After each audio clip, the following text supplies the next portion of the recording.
რას ნიშნავს? ის ასეთი ტერმინოლოგია გაიგეთ და შიცი. ნიშნავს ადამიანის იმუნოდეფიციტის ვირუსი. ხოლო შიცი შედარებული იმუნოდეფიციტის სინდრომი. ეს არის ზუსტად ვირუსი, შიცის ვირუსი. ასეთი ლამაზი გამოსახულებიც არის. დიახ. ეხლა ჰიპოთეზები მრავალი არსებობს შიცის ვირუსის შესახებ და ერთ-ერთი ჰიპოთეზის მიხედვით შიცი ადრედანვე ყოფილა გავრცელებული აფრიკის ქვეყნებში, მაგრამ რადგანაც სისხლი ყოველთვის ძალიან მოსაპოვებელია და საჭიროა ჩვენი სიცოცხლისათვის სისხლის გადასხმა, ამიტომაც აფრიკიდან ძალიან მარტივი და იაფასიანი სისხლი შემოიტანეს ევროპასა და ამერიკაში და ესეთ სისხლის ბანკებში გადაანაწილეს ეს სისხლი და ერთ-ერთი ვერსიის საშუალებით ეს არის რომ სისხლი შემოტანილი არის აფრიკის ქვეყნებიდან და გავრცელდა ამ ბანკების საშუალებით. მეორე ჰიპოთეზა არსებობს ამ გავრცელების შესახებ შიცის ეს მეორე ვერსია არის რომ ხელოვნურად შექმნეს ეს ვირუსი ამერიკაში. ეს იყო საბჭოური ინფორმაცია უფრო, რომელიც რა თქმა უნდა არ შეესაბამებოდა ინფორმაციას და სამხედროებმა ესე გამოდის რომ სამხედრო ლაბორატორიაში შექმნეს ეს ვირუსი. ეს ნამდვილად არ შეესაბამება სინამდვილეს. ოფიციალური ვერსიით თანამედროვე კლასიფიკაციით HIV ინფექცია ეწოდება დაავადებას ვირუსით ინფექცირებიდან სიკვდილამდე. ესე იგი, ადამიანი რომ დაავადდება, ის აუცილებლად უყურნებელი სენით ავადდება და ის აუცილებლად იმ სტადიებს გაივლის, ყველა სტადიას 6 სტადია არის ამ ვირუსის და მოგახსენებთ ყველას შესახებ და ყოველთვის თავდება ეს სიკვდილი. ეხლა შიცის პირველად კლინიკური ნიშნები აღწერეს 1991 წელს. და ყველაზე მეტი შემთხვევა დაფიქსირებულია ამერიკაში. იგი განუყურნებელია, უყურნებელი სენი არის ეს და ანადგურებს ადამიანის იმუნიტეტს მთლიანად. ამიტომაც ქვია მას იმუნოდეფიციტის ვირუსი. ეხლა ის გადაეცემა ეს დაავადება. გადაეცემა პირველ რიგში გადაეცემა მრავალი სექსუალური პარტნიორი თუ ეყოლება ადამიანს იმ შემთხვევაში, რომლებიც აიცავენ უსაფრთხოების წესებს. ასევე გადაეცემა სისხლის გადასხმის ამ ცალკეული კომპონენტებით. ჩვენ ვიცით, რომ სისხლი შედგება კომპონენტებისაგან, ხო, ფორმიანი უჯრედებისაგან, ერითროციტები, ლეიკოციტები და თრომბოციტები, ხო, ვისწავლეთ, ხო, ანატომიაში. და ამის მიხედვით, რომელ ადამიანს რომელი კომპონენტი ჭირდება, შეიძლება ერითროციტის გადასხმა ჭირდებოდეს, ან თრომბოციტის გადასხმა ჭირდებოდეს, ამ შემთხვევაში იმ კომპონენტების საშუალებით გადაეცემა ეს. არანაკლებ საშიში არის, მინდა უფრო ვთქვათ ვისაუბრო ამის შესახებ, სამედიცინო გადაცემის შემთხვევას. როდესაც არ კიდე კოსმეტიკური, როდესაც ფრჩხილებს ვიკეთებთ კოსმეტოლოგიურ ადგილებში, როგორ ვთქვათ, სალონებში, დიახ, და ამ დროს ძალიან ხშირი არის გადაცემა ამ გაუსტერილებელი ხელსაწყოებით.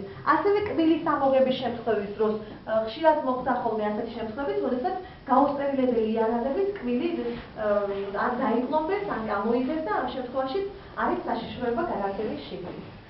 ეს ის პროცენტული მაჩვენებლებია, რომლითაც საშუალებითაც შეიძლება გადაეცეს შიც და ყველაზე მეტი არის ნარკოტიკების მოხმარების დროს.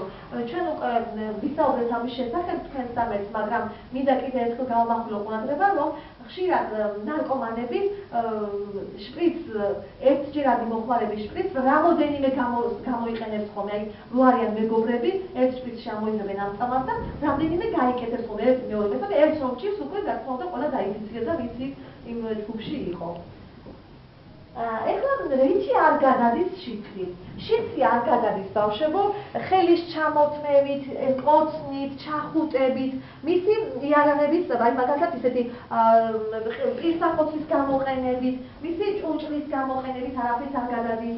შემდეგ არ გადადის ტუალეტის და აბაზანის სარგებლობით. საცურაო აუზში რო ვთქვა, რომ აი ეგ შიციანი და მიარჩავა, ესე არ გადადის ნამდვილად.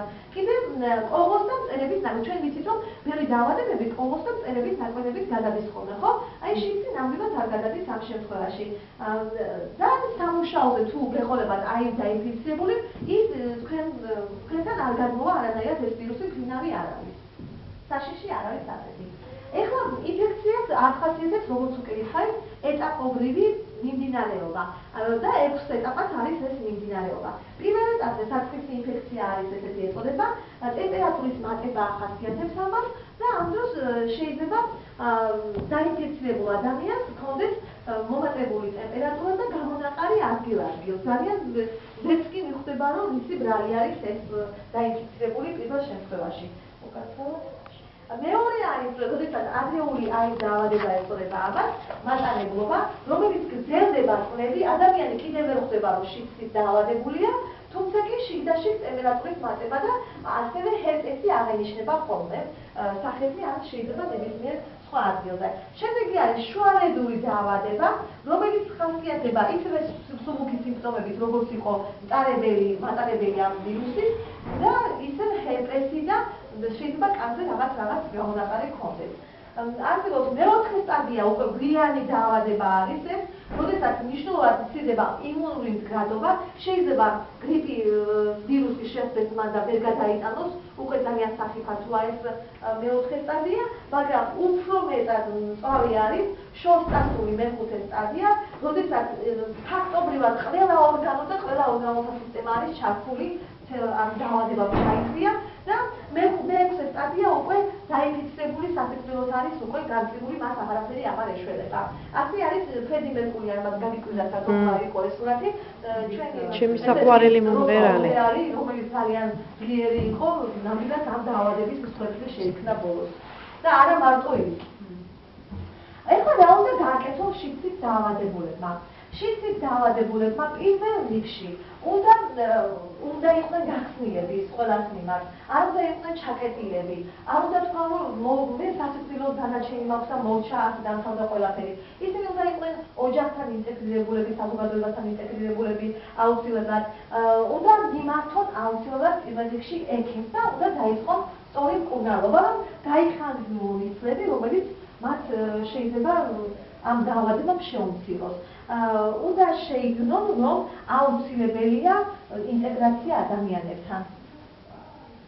ეს საქართველოში გავრცელების წლები არის სამწუხაროდ მეტი ვერ ვნახე, 2012 წლამდე იყო ეს გავრცელება და აშკარად ხედავთ თქვენ სტატისტიკური მონაცემებით, რომ არის მატება შიდსით დაავადებულთან. ეხლა საინტერესო ცნობები მაქვს კიდევ თქვენთვის მოპოვებული. ჯანდაცვის მსოფლიო ორგანიზაციის მოწოდებით 88 წლიდან 1 დეკემბერი აღინიშნება შიდსთან ბრძოლის მსოფლიო დღედ.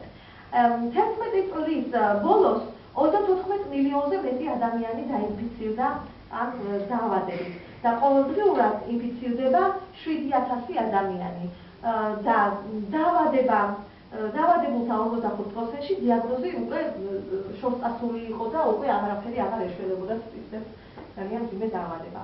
ეხლა რატო აღინიშნება მაინც-ამაინც 1 დეკემბერი? 1 დეკემბერი უკვე აღინიშნება მსოფლიოში და საქართველოს შეუერთდა ამ რამდენიმე წელი ამ ტრადიციულ ღონისძიებას და რა თქმა უნდა ჩვენც აღნიშნავთ ამ დღეს. ეხლა რაც ნიშნავს ეს წითელი ლენტი, რომელიც ჩვენ ყველას სიმბოლურად ვიკეთია. ესე იგი არის სიმბოლო, რომელიც შექმნა მხატვარ ფრანკ მურმა და რაც ნიშნავს გამოხატა სოლიდარობას მათ მიმართ, ვისაც უშუალოდ შეეხო ეს დაავადება და დაავადებულია თვითონ უკვე, ცხოვრობს ამ ვირუსთან ერთად, პროტესტს იმ ხალხის მიმართ, ვინც ზღუდავს ამ ხალხს და ამბობს, რომ შენ შიდსით დაავადებული ხარ და თალკე იცხოვე და იზოლირებული უნდა იყო და შენ ჩვენთან რა გინდა, აი ამ სტიგმის მიმართ ჩვენ უნდა ვიყოთ მათ მიმართ ძალიან ტოლერანტულები და უნდა ხალხში ამოვუდგეთ მათ და იმას, რომ აუცილებლად მედიცინა ისე განვითარდება, რომ ჩვენ ალბათ რამდენიმე წელში უნდა მივახციოთ იმას, რომ დავავაწყოთ ეს თანამედროვე შავი ჭირი.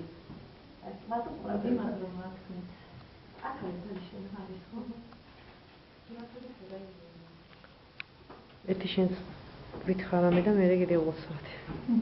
მე მივხსენ მაინც ის გულზე და ის თქვენ დავტოვეთ.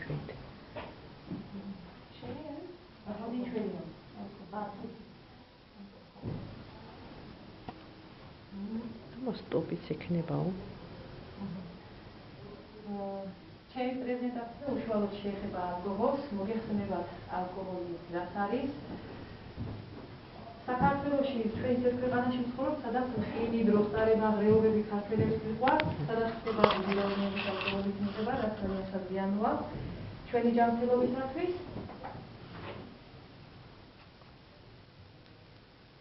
ალკოჰოლი ანუ ეთილსპირტი არის აქტიურად უფერო სითხე, რომელსაც სპეციფიკური სუნზე გემო გააჩნია.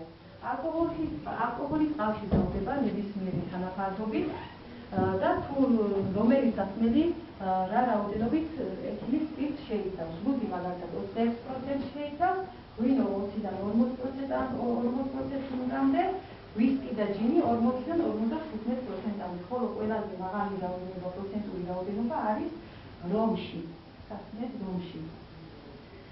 ალკოჰოლის ხშირი მოხმარება იწვევს ღვიძლის დაავადებას ცეროს, ცენტრალური ნერვული სისტემის ტოქსიკურ ზემოქმედებას, ალკოჰოლურ ფსიქოზს, თეთრ-თხელებას, გონებრივი განვითარების შეფერხებას.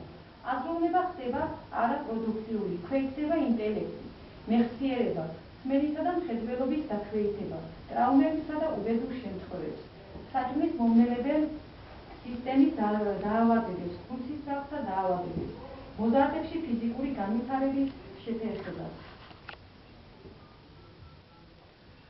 ორგანიზმში მოხვედრილი ალკოჰოლი სწრაფად შეიწოვება როგორც კუჭიდან, ასევე წვრილი ნაწლავიდან და გადადის სისხლში. თოვლის ხარისხი იმაზეა დამოკიდებული, თუ რა რაოდენობის ალკოჰოლური სასმელი აქვს მიღებული ადამიანს.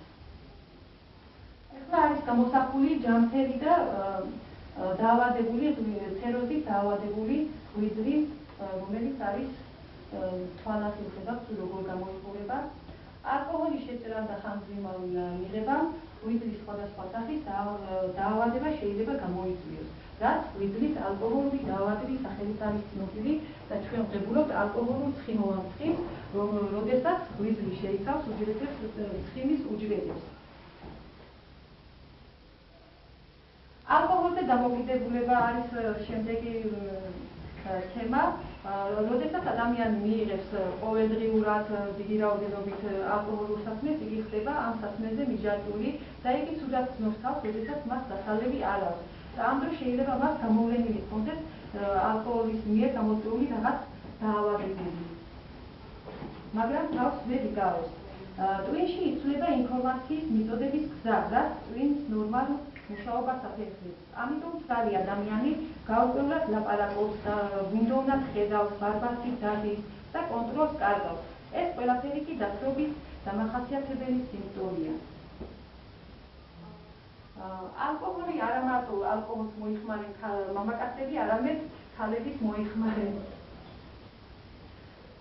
რაც შეიძლება თესლობის პერიოდს ძალიან ცუდია ეს თესლობის პერიოდში ალკოჰოლის მიღება.